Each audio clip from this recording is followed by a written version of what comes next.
In this guide, I'm going to show you how to start a guild raid in Star Wars Galaxy of Heroes. This is Miguel from Just Boz, and before we get into this guide, make sure to like the video and subscribe to the channel with all notifications on for more content like this. It really does help out the channel and we'd greatly appreciate it. If you have any questions, just ask them down in the comment section below. I'm going to be doing my best to reply to every single comment down there. You must be the guild leader or an officer, and your guild must have enough raid tickets. But from the Cantina screen, go ahead and tap on Guilds, and then open Guild Events, then select the Raid section. Go ahead and choose the raid your guild wants to run and review its required ticket cost and character requirements. If enough tickets are available, tap Launch Raid or Start Raid.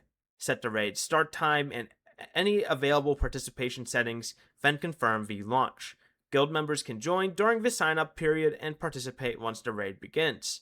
Regular guild members cannot start a raid, so they will need to ask a leader or officer to launch it. Before you leave, remember to like the video and subscribe to the channel with all notifications on for more content like this. It really does help out the channel and we'd greatly appreciate it. And if you did have any questions, just ask them down in the comment section below. I'm going to be doing my best to reply to every single comment down there. Peace.